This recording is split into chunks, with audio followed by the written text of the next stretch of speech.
Good morning, friends. Welcome back to Jet Plus Academy channel. Today, I am going to discuss about the Kepler's laws that comes inside gravitation topic, and this very topic belongs to 9th 10th class in India and in 7th, 6th, 7th standard in European and American countries. Today, I am giving you very simple and easy explanation from my side. Come on.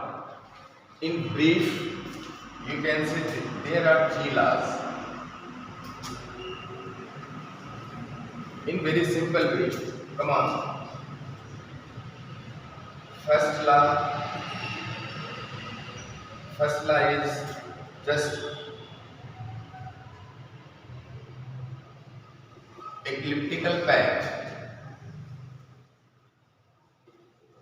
Elliptical path ला बोल सकते हैं, you can say. Now second one is aerial speed law, and third one is time period and average distance. Average distance law, right? What is first law? It is just symbolic of elliptical path law. That says that according to this first law, all the planets revolve around the sun in elliptical way. On elliptical path, they revolve around the sun, in which sun lies at one of its positions. Come on, all planets, in any eclipse there are two focus. Here, if you are taking F1, this is F2, this is F2 focus, right? Now, sun is lying at one of its focus, right? And all the planets revolve around the sun in elliptical path, right? This is the representation. Another planet, suppose that this is another planet, this will also revolve around the sun on elliptical path. This is the first law of Kepler. Now, what is aerial speed? According to second law, in very simple, in brief way, you can say aerial speed of any planet is always constant. In very brief form, you can say this very representation is just expressing whole the meaning of Kepler's second law, that is aerial speed law, right? Come on. According to this law, suppose that already according to first law you have just known that every planet revolves around the sun on elliptical path and sun lies at one of its focus. This is F1 and you can say this is F2, right? Then suppose that in del t time you will join center of the sun to this, right? Suppose that if this planet during revolution it goes from A to B point, then you are seeing just there is triangular area, triangular surface, this one, right?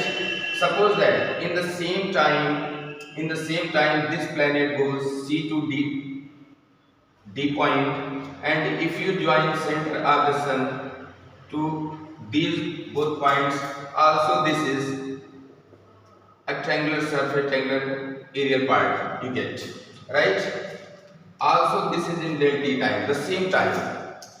Then according to aerial speed law of Kepler, any planet just sweep equal area every planet jet sweep equal area means area of OAB will be equal to area of OCD means in delta time area of OAB triangular part OAB will be equal to area of OCD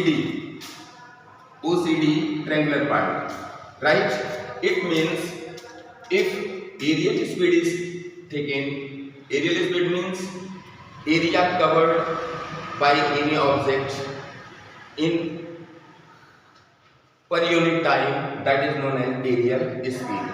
Now the area of OAB upon del T will be equal to area of OCD upon del T.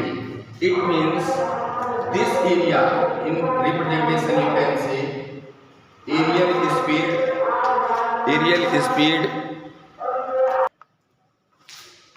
It means if time interval is same, then if it goes from C to D point or A to B point at the same interval of time, then if we join from the center of these points, then this area will be equal to this area. This is the Kepler's second law, and you can say then del A, any area in equal interval of time, any triangular area that any planet will sweep, that those will be equal, and the same here it is expressed that aerial speed is constant, and you are seeing any area in equal interval of time del T, this is constant, right?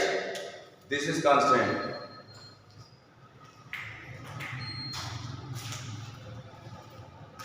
This is constant, right? Now here you are seeing Kepler's third law. What is Kepler's third law? Suppose that any planet, you know already, any planet revolves around the sun, right? Here is sun, and any planet revolve around the sun. Here you are seeing, suppose that this planet revolve around the sun in one revolution. What is time period?